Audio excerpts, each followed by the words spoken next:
Siempre me ha gustado relatar lo que vivo, escribir un diario, tener en mente recuerdos de cosas que ocurrieron. Lo que no soporto es olvidar, pensar que un día pueda írseme de la memoria algo increíblemente bonito o, quizás, oscuro. Nunca tuve iniciativa alguna cuando era más joven, por lo que parte de mis sueños, de mis realidades o pesadillas, se perdieron y nunca más podré recogerlas en papel para evitar no olvidarlas. He hecho un esfuerzo sobrehumano para conectar ideas y traer al frente todas aquellas cosas que me pasaron antes del momento en que empecé a escribir, para ponerme al día. Una vez que consiga llegar al minuto y segundo en los que hoy me encuentro, habré alcanzado mi objetivo. Hasta entonces, haré lo que haga falta para no olvidar lo que lleva tiempo despegándose de mi mente. Yo empecé a crecer en un hogar muy agitado. Desde que tengo uso de razón, sé que, ya antes de tenerla, podía escuchar gritos y alaridos por cada rincón de la casa. Nací en un lugar que parecía no desearme, y lo sé por el tono que empleaban mis padres al hablar.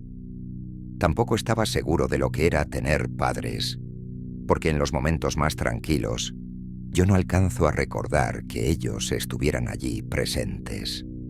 Digamos que las memorias más tempranas eran feroces, amargas, despectivas, algo que aún hoy en día me trae pesadillas. Sinceramente creo que en la memoria de un bebé se queda grabado lo que ocurre con más fuerza. No sé cómo expresarlo.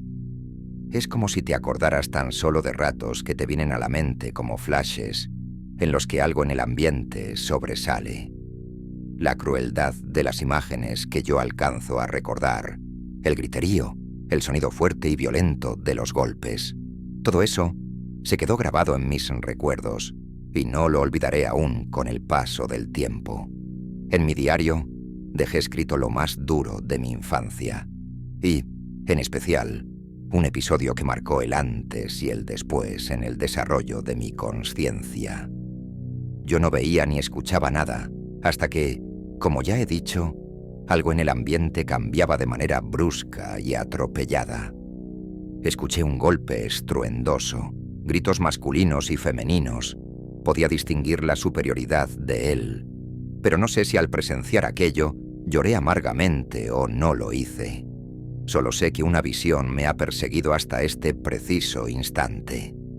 Una mujer que identifico en mis sueños como mi madre se estaba arrastrando a gatas con la cara pálida y desfigurada con moratones hacia mí, y me abrazó con todo el amor que me pudo dar segundos antes de recibir un último impacto.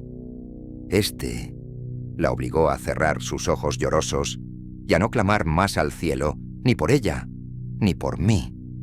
Recuerdo mancharme de su sangre y de sentir por primera vez el miedo más auténtico que jamás hasta ahora he vivido. No soporto el rojo.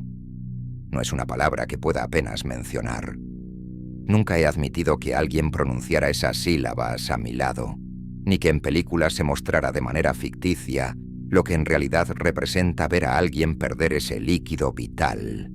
Ese líquido vital yo lo imaginé después transparente corriendo por mis venas, como lavado de todo el mal que pudiera haber ensuciado el que desprendió mi madre.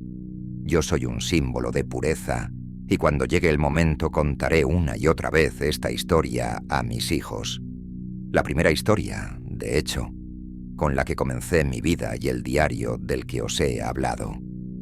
No supe de aquel hombre que arrebató la vida de mi madre, nada más. En mi memoria quedó escrito que jamás indagaría sobre su origen o destino. Ni siquiera si recibió su castigo o si aún sigue imitando el comportamiento del que ya tuvo tiempo de avergonzarse. Un criminal que no merece nuestra atención, una sola línea más. Se hicieron cargo de mí otras personas. Ya consciente de muchas más cosas, no los reconocía como a mis padres, pero sí como la familia que me dio cobijo y patrocinó mi manutención y mis estudios. En el colegio nunca llegué a pronunciar las palabras que en casa me obligaban a decir. Papá, mamá. ¿Qué es eso? Una vez que el concepto original se ha desmoronado en tu propio entendimiento, es difícil reparar o atribuir esos valores a alguien que realmente está ahí de manera artificial, buscada. Sí, lo admito. Yo les devolvía la sonrisa y les daba el gusto de oír las palabras papá y mamá. Pero fuera del hogar que me acogió, yo jamás los describí como tal cosa. Y esto desde bien pequeño. Recuerdo aún con total lucidez las implicaciones tan negativas que tuvo mi decisión. Me convertí en el raro de mis compañeros de clase, pasara al curso que pasara.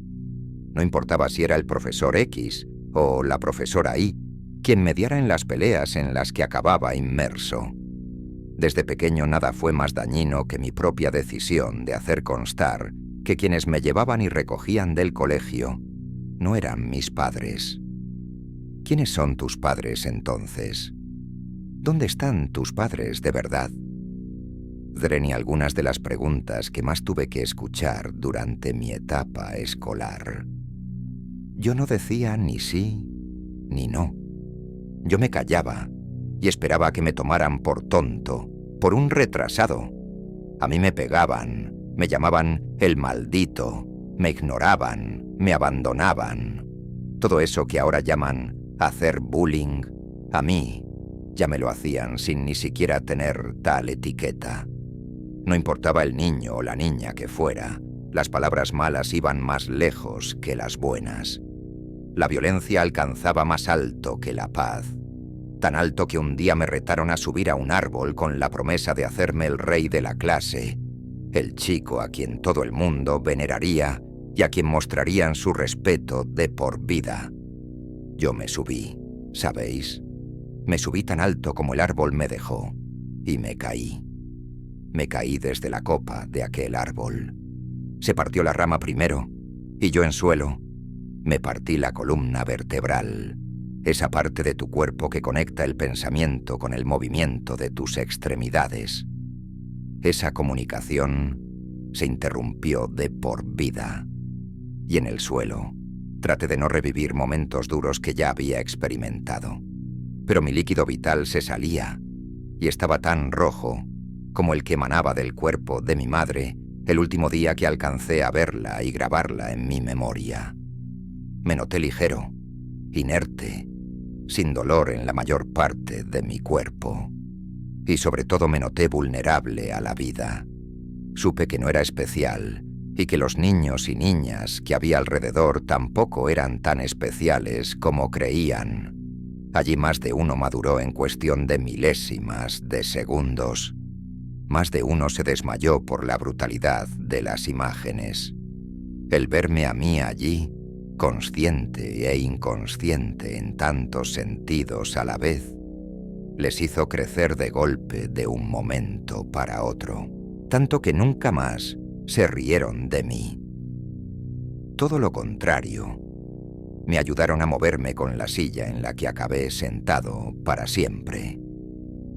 Fue lo mejor que me pudo pasar.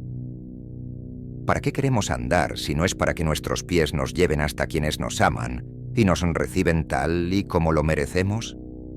Quedarme sin movilidad para andar me hizo descubrir el cambio que hasta entonces no conocía. Todos se volcaron en mí. De repente era el rey de la clase y los profesores me trataban mejor que a ningún otro niño o niña. Aquellos quienes no me hablaban entonces querían hasta jugar conmigo. Se desvivían por entretenerme, por hacer que mi condición no supusiera una barrera para disfrutar u odiar el colegio tanto o tan poco como el resto. Sí que hubo quien me dejó más de lado, pero fue tantísimo lo que gané que jamás me arrepentí de haberme subido a aquel árbol. Yo había tenido hasta la caída una visión muy negativa de todo, a una edad muy temprana. Con aquel golpe tan drástico y afortunada a la vez, todos los prejuicios que tenía se disiparon. Vi que la gente puede y sabe cambiar. Fue una lección que aprendí. Así lo tomé y lo grabé en mi memoria. Los primeros momentos en aquella silla de ruedas no fueron buenos. Me volví a sentir tan indefenso como cuando mi madre cayó rendida a sus pies para abrazarme antes de morir. Pero ya nunca más fue así. Para nada me sentí indefenso con el tiempo. Estaba protegido por todos y, aunque me costaba más hacer cualquier cosa cotidiana, recibí un 1000% más de apoyo por parte de todos. Desde que me levantaba por la mañana hasta que volvía de clase, siempre había alguien que estaba a mi lado para ayudarme a hacerlo todo, a ir de un lado para otro, a montarme y bajarme del bus, incluso con los deberes, aunque los entendiera bien y realmente no necesitara nada. No sé si sabéis que en los autobuses escolares normalmente hay una persona que acompaña al conductor y se encarga de que todos los niños vayan portándose bien y no se olviden de bajar o de coger la cartera. La señorita en el bus siempre nos trataba como si fuera nuestra mamá, pero hubo un día en que la señorita no vino porque estaría enferma y en vez de ella había otra sustituta. Cuando llegamos al colegio y necesitaba que me bajaran del autobús, salieron todos y a mí me dejaron allí dentro. El bueno del conductor se dio cuenta y le echó una bronca a la señorita sustituta. Le riñó mucho por no hacer bien su trabajo. Él le decía que me ayudara porque solo no podía. Pero ella al principio ponía excusas, que si no tenía fuerzas para empujarme y que mejor que lo hiciera él. El conductor tuvo que bajarme porque la señorita dijo que le daba asco tocar la silla de ruedas. Así tal cual lo dijo. Yo no me sentí ofendido porque ese día entró el conductor hasta mi misma aula y habló tanto con el profesor de matemáticas como con el director. Entró para decirles lo que la señorita dijo en el autobús y todos parecían muy descontentos con ella. Luego mis compañeros estuvieron comentando y haciendo bromas sobre ella. Decían cosas como, por ejemplo, que si la volvían a escuchar diciendo eso, le pegarían una paliza. Otros aseguraban que la próxima vez le meterían chinchetas en los bolsillos para que cuando se sentara, se le clavaran en el culo. Cosas de niños. A mí con tanta risa se me pasó la tristeza y no tuve que volver a verla porque creo que la cambiaron o la despidieron. Al día siguiente ya volví a traestar la señorita Julia en el autobús, la de siempre y la que tanto queríamos. En mi casa, nadie se llegó a enterar porque fue algo muy secundario. Pero a la señorita Julia sí que todos le dijeron aquello. Y un poco más, va a buscar a la mujer aquella a su casa para decirle un par de cosas. Fue muy divertido ver su reacción y cómo se burlaba de ella comparándola con una vaca y de lo gorda que estaba. Otro día en el colegio, cuando iba a sexto de primaria, llegó un chico muy gamberro a la clase. Había venido no mucho antes al pueblo y se ve que no se estaba adaptando bien con ningún grupo. Yo no me había fijado mucho en él hasta que tuve la mala suerte de tenerlo en la clase. Ricardo se llamaba. Este chico empezó a hacer bromas y a compararme con un robot a pilas. De ahí fue subiendo el tono cada día y cogió la costumbre de empujarme muy fuerte en el recreo para que me golpeara contra otros alumnos o contra las verjas directamente. Al principio sí que noté que algunos compañeros le reían las gracias y le dejaban pasar muchas. Pero mi tutora puso los puntos sobre las íes y no dejó que eso volviera a pasar.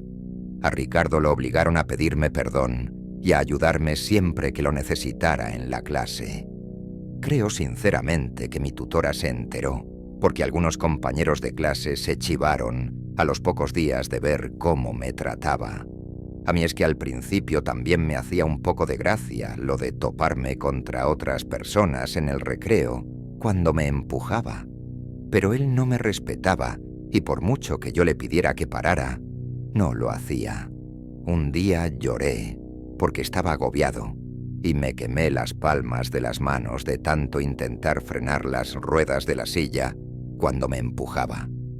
Ahí fue cuando pasó el asunto de Castaño, a oscuro. Pero menos mal que le pararon los pies. Todos eran geniales conmigo Y hasta Ricardo aprendió a portarse bien después de todo. En tecnología teníamos que hacer unos telares. Adoraba las manualidades y nos pusieron por parejas.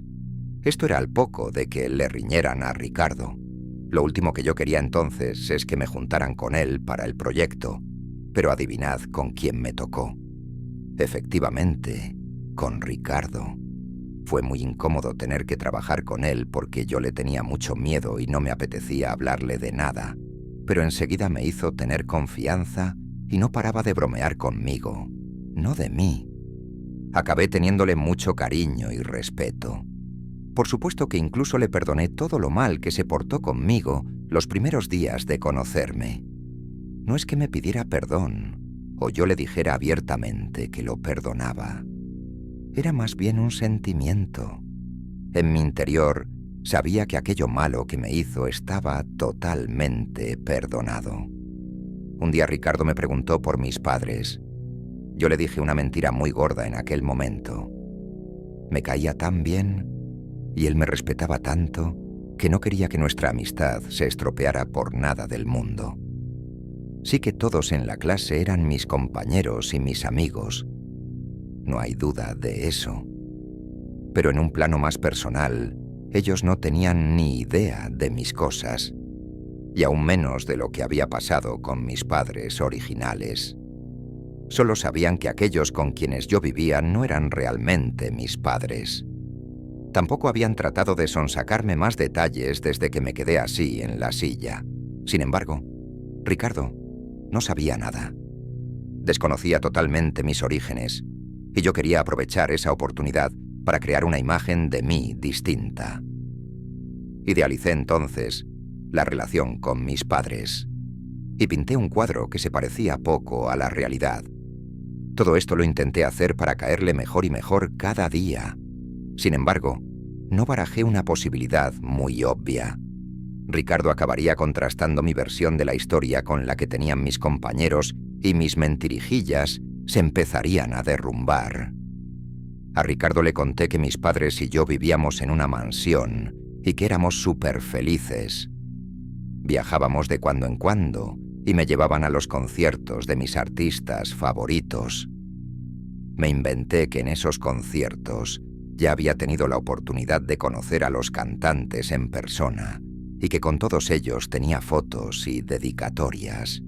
También le había dicho que mis ídolos del deporte me enviaban frecuentemente algún mensaje por correo electrónico y que sabían de mí porque conocían mi historia. Supongo que la imagen de héroe que tenía de mí mismo me jugó una muy mala pasada.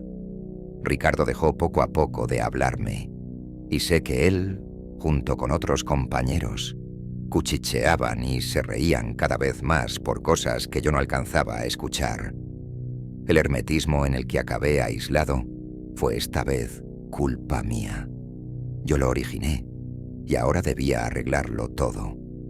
Decidí esto a partir del día que, en pleno cambio de clase, entre que se iba un profesor y venía otro, alguien gritó algo así como «Sí», y a mí Ronaldo me firmó un día un pezón. Sabía que las carcajadas que escuchaba las habían provocado mis historias ridículas. Ahora me tocaba volver a sufrir y a enmendar los errores. Me empecé a dar cuenta de que los profesores mediaban cada vez menos y que algunos de mis compañeros más fieles me hacían el vacío. Esas veces en las que ellos empujarían la silla hasta el patio cesaron por completo. Fue entonces cuando quise sincerarme con el amigo tan bueno que había hecho y que había perdido por mi propia culpa. Por supuesto temía que se alejara más aún por lo crudas que iban a ser las imágenes. Sabía de antemano que sentiría una mezcla de pena y miedo, y que corría el riesgo de ser para él aún más raro. También supe que, si no me guardaba el secreto, la noticia acabaría corriendo rápidamente no solo por la clase, sino por el colegio entero.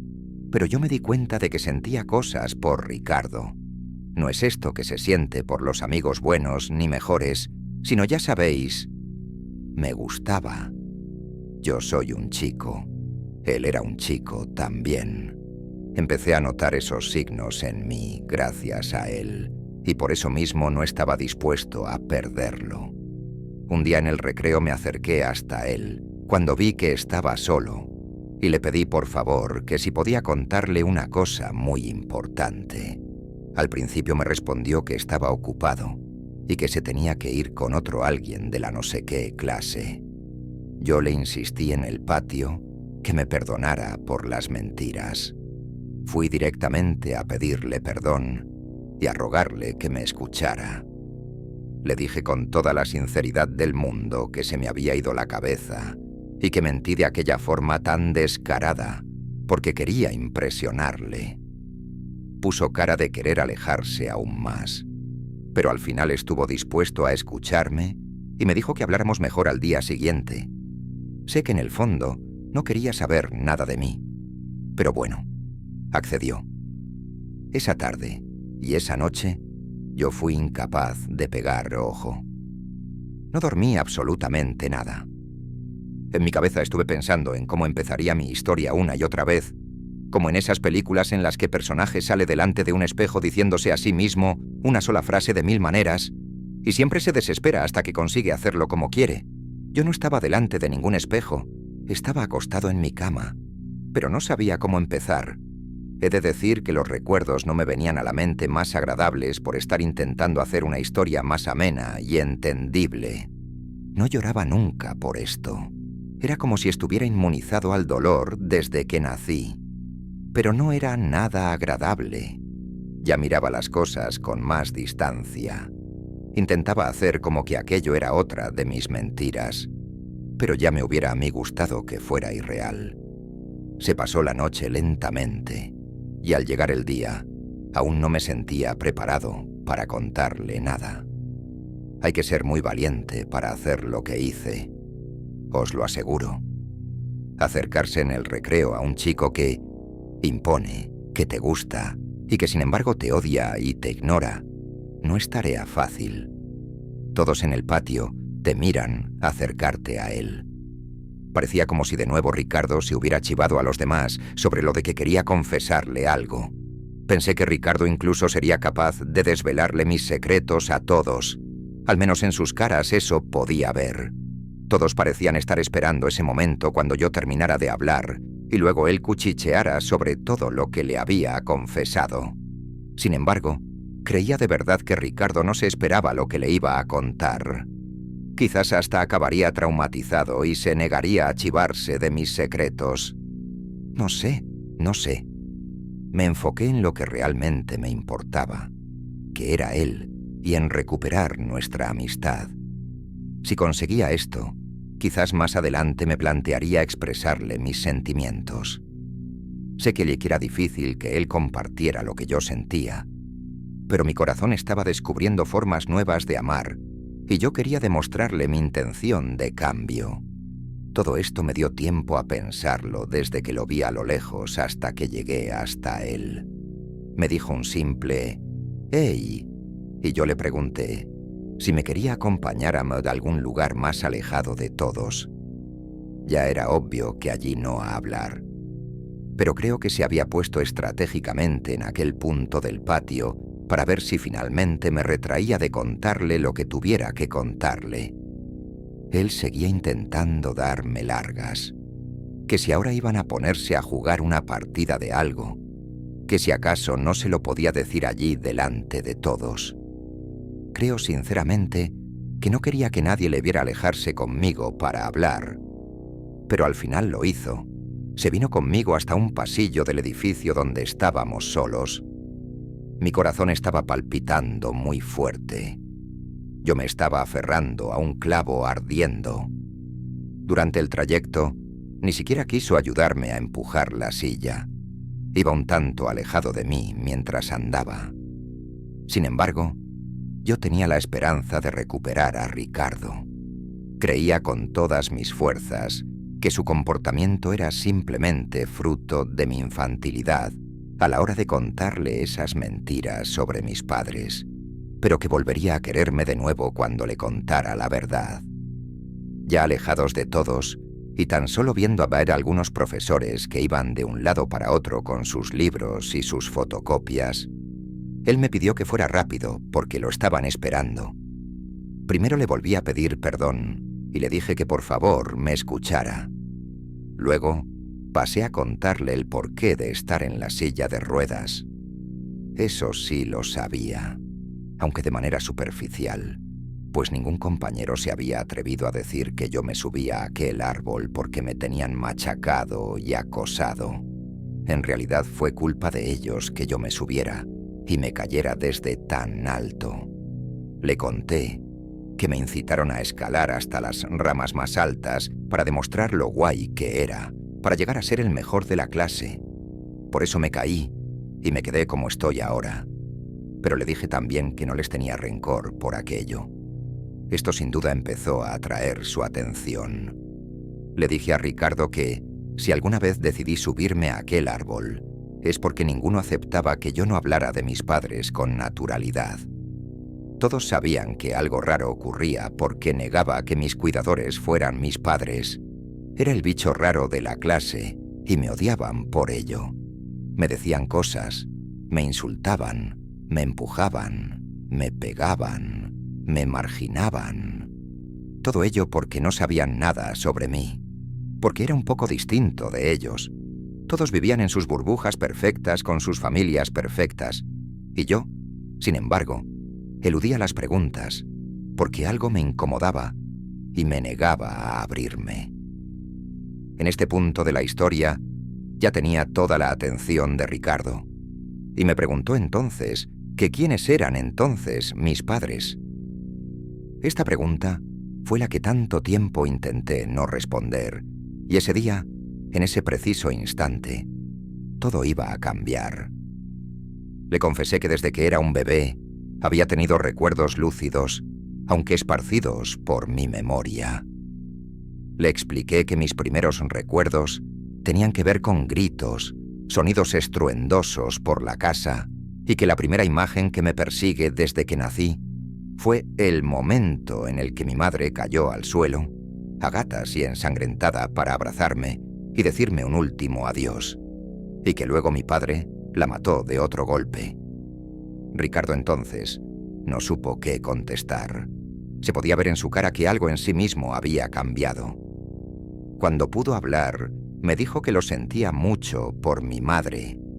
Luego me preguntó por mi padre y le respondí que jamás me había interesado por saberlo, ni tampoco indagaría sobre ello en el futuro. Se quedó un poco callado y me volvió a decir que sentía mucho lo ocurrido con mis padres. Condenó al maltratados de mi padre y me dijo que, si alguna vez necesitaba hablar sobre ello, o cualquier cosa, que se lo dijera. Noté que había transformado mi imagen de nuevo. Él ya no me veía como un mentiroso que fantaseaba con ser mejor que los demás, por llamar la atención. Creo que me veía como alguien especial, no tanto como un héroe, sino como una víctima a la que había que cuidar. Yo me crecí por dentro, al ver que había funcionado lo de hablar sinceramente con él. Me olvidé del resto de gente, de los profesores, de los compañeros. Me puse eufórico y pasé entonces a sentir un amor incondicional por él. Era la única persona que sabía mis secretos y sabía que nunca me traicionaría. Ya os lo digo, me vine muy arriba. Quise hablarle de mis sentimientos entonces, antes de que se fuera. Quería expresarle que lo quería mucho, que me gustaba y que podíamos compartir todos los secretos que tuviéramos escondidos, el uno con el otro. Me puse a agradecérselo todo y lo cogí de la mano entonces. Lo agarré fuerte. Él reaccionó como incómodo. No sé por qué. Se soltó enseguida y me preguntó qué hacía. Y yo le declaré mi amor por él. Le dije que, si por alguna razón había compartido mi secreto más escondido con él, era porque sencillamente confiaba en que pudiéramos volver a ser amigos y, quizás, algo más. Sé que éramos jóvenes y que a él, más que a mí, le quedaban cosas por aprender. cosas que por circunstancias de la vida yo había alcanzado a madurar antes. Sin embargo, reaccionó muy mal. Me dijo que lo sentía mucho, pero que a él no le gustaban los chicos. Se fue corriendo y me dejó allí solo. En aquel momento, quise morirme. Si nunca antes había tenido sentimientos realmente de suicidio, ahora sí que los tenía. Yo por mí me habría ido a mi casa después de que ocurriera aquello con Ricardo. Pero éramos niños y tenía que volver a clase de nuevo, lo quisiera o no. Él se comportaba con los compañeros como si no hubiera pasado nada. Deseé no haberle revelado nada y pasé de amarlo a odiarlo en tan solo cuestión de minutos. Él no me miraba, no me sentía siquiera. Yo creo que evitaba darse cuenta de que estaba allí, mirándolo fijamente. ¿Qué horas más malas pasé aquella mañana? Aunque ni por la tarde, ni por la noche, ni en toda la semana, nada cambió. De un día para otro fue como si yo no existiera. Parecía que Ricardo tuviera una absoluta influencia sobre todos los chicos y chicas de clase. No tenía la sensación de que les hubiera hablado de mis secretos, pero sí que sabía que les había contado algo que hizo que me ignoraran cada vez más y más. Yo en un rincón y todos ellos en otro. Ya ni los profesores mediaban. Pasaron los días y, al ver que la situación no cambiaba, decidí hacer algo al respecto. Nada se podía quedar de aquella manera. Mi odio se apoderaba cada vez más de mí y tenía constantemente pensamientos de venganza. No sabía pensar con lógica, solo sabía pensar en matar a Ricardo de muchas maneras. Quería hacerle daño, torturarlo, arrancarle los ojos, la piel, las uñas.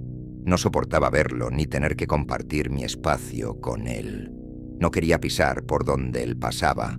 No quería mirarle aunque estaba en todas partes. Él era demasiado popular y yo muy poco. Demasiado se creía como para ser verdad. Mi rabia por él llegó hasta tal punto que ideé un plan para darle el castigo que se merecía. El día perfecto para ello. Me parece increíble la cantidad de personas que dejan sus objetos personales por ahí. En el aula, mientras todos están en el recreo, puedes encontrar de todo. Las carteras no solo tienen libros, sino que puedes ver lapiceros chulísimos, carteras con dinero dentro, móviles. Algunos se ve que se los dejan dentro de la cartera, a pesar de que la mayoría se los baja al recreo. También he llegado a encontrar comida de otros días, bocadillos guardados, asquerosos. Echan una peste cuando los dejan ahí en la cartera. Vi cosas de chicas, juguetes pequeños, cartas y botellas de agua. Muchas botellas de agua. Como hay fuentes por el patio, casi nadie se las baja, tan solo cuando las tienen que rellenar. Ricardo tenía su botella en la cartera. Parecía como una señal. Ni estaba del todo llena, ni estaba del todo vacía.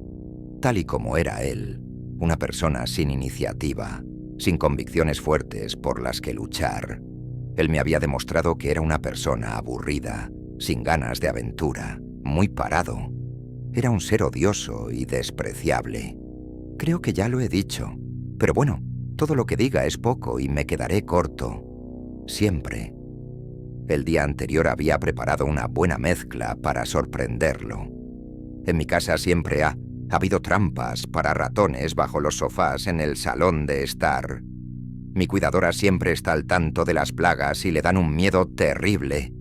Yo sabía que aparte de un buen pedacito de queso debía haber matarratas en algún sitio, pero lo de buscar matarratas no fue algo aleatorio. Lo tomé como mejor y única opción después de hacer una búsqueda por Internet. Es tan fácil encontrar información sobre el suicidio voluntario o asistido sin dejar rastro alguno. Yo no soy el malo, que conste. El malo es él, mi ex amigo del alma que me traicionó y me dejó desamparado. Fue él quien condujo a todos a dejar de hablarme y a ser más escurridizos conmigo. Ahora él se merecía esta lección más que nadie en el mundo y yo se la iba a dar para que aprendiera lo antes posible. Como iba diciendo, Internet te ofrece información acerca de absolutamente todo y sin esfuerzo. Escribí en el buscador algo sobre cómo suicidarse con cianuro, y me apareció en casi todas las búsquedas el matarratas como fuente de esta sustancia. Lo ponían como la mejor elección porque prácticamente en todos los hogares se puede encontrar veneno para los pequeños roedores. Mi casa no era una excepción. ¿Lo veis? Yo creo en el destino. Si llego a buscar por casa y me doy cuenta de que para conseguirlo tengo que ir a comprarlo a la tienda, inmediatamente empezaría a pensar que no debía hacerlo, que aquello no sería parte de mi destino. Pero es que sí que lo era. Más instrucciones sobre cómo manejar cantidades no encontré. Bueno, sí, pero eran aproximadas. Se decía que con unos 20 miligramos bastaría para acabar con la vida de cualquier especie. A lo que me refería es que no había indicaciones sobre cómo mezclarlo de tal manera que el sabor no cambiara. El matarratas que tenía mi madre venía en pastillitas enanas con el color del queso. Supongo que lo combinaría con queso real o algo así. No tengo ni idea de cómo se haría. A mí se me ocurrió que la mejor manera de hacerlo pasar desapercibido era machacarlo muchísimo y echarlo entonces en mucha agua, para diluirlo lo máximo posible. Vi en internet que otra opción era buscar almendras que saben a rancio. Pero ¿cómo iba yo a saber esto si no las probaba antes? Y además, que no iba a ponerme a comer almendras como un loco. El inútil de Ricardo solía dejarse la botella en la cartera. ¡Qué buena decisión, colega! Yo llevaba mi propia botella donde había preparado la mezcla y cuidadosamente la vertí sobre su agua. Se me cayeron algunas gotas por sus libros y su cartera. No fui muy mañoso, la verdad. Lo que sí que no pude remediar era el olor. Sí que es cierto que olía un poco fuerte a aquello. Poco, pero se notaba la diferencia. Supongo que si automáticamente se llevaba el agua a la boca, no tendría otra más que tragarse el cianurito. Cogí el tapón, volví a cerrar la botella y para el patio que me fui de nuevo. Lo bueno de volver a estar marginado otra vez es que nadie se preocupaba de saber por dónde andaba. ¡Qué despistados que son, madre mía! Cuando sonó el timbre, todos volvimos a la clase. Yo estaba más feliz que nada.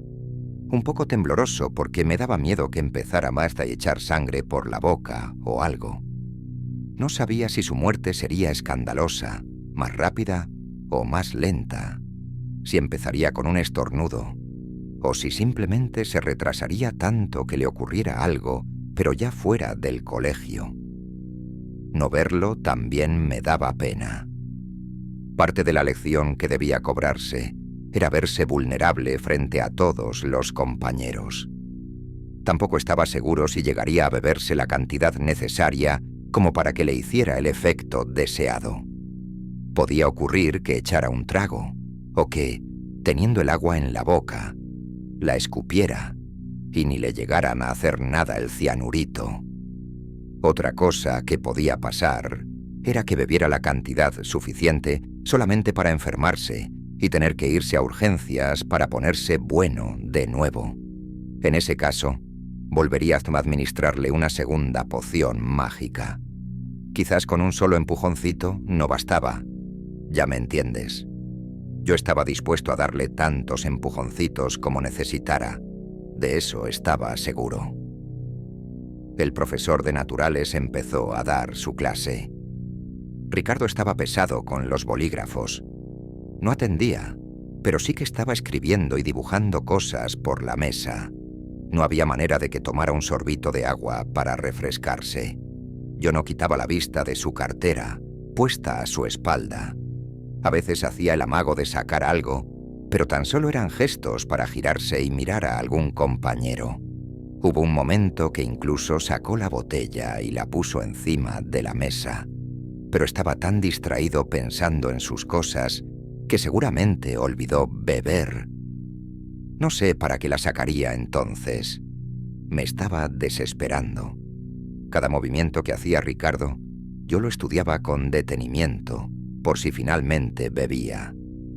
Quería calcular con exactitud el tiempo que pasaría entre que bebiera y empezara a mostrar síntomas de debilidad.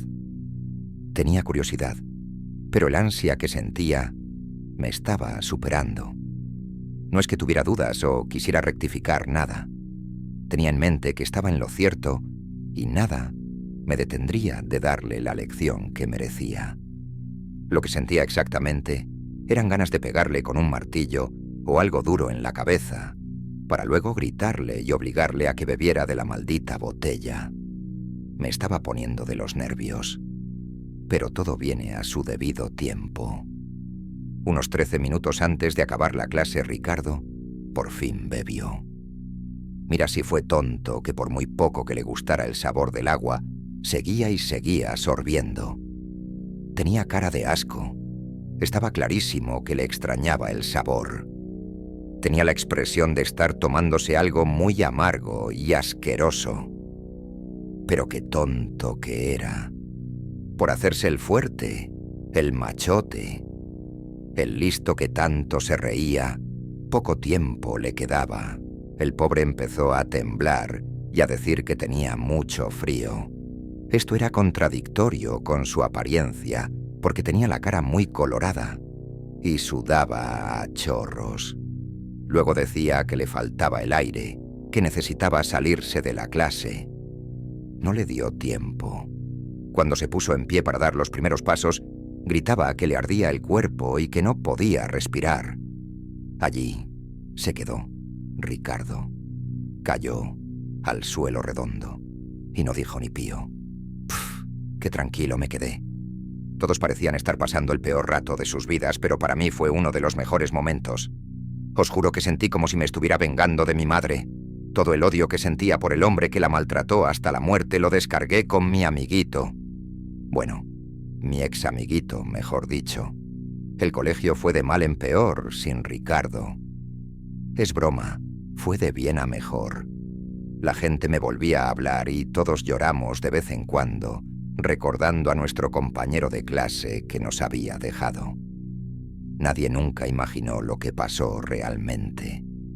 Tampoco se llegó a investigar y, si acaso se hizo, debí inocularle la cantidad justa para aliviarle el dolor sin que el cianurito saliera en los análisis. La importancia que le doy a escribir mis memorias en un diario es por el tema de la traición. Nunca está de más recordar los errores que uno cometió para poder subsanar futuros problemas sin tener que recurrir a métodos drásticos o desagradables. Ricardo y muchos otros formaron parte de mi diario. Y es que en ninguno de ellos vi venir la traición. Espero algún día estudiar detenidamente sus perfiles para poder predecir un comportamiento similar en otras personas. Solo ese día podré escribir en mi diario cosas más alegres, para darle una temática más variada y tenerlo más actualizado.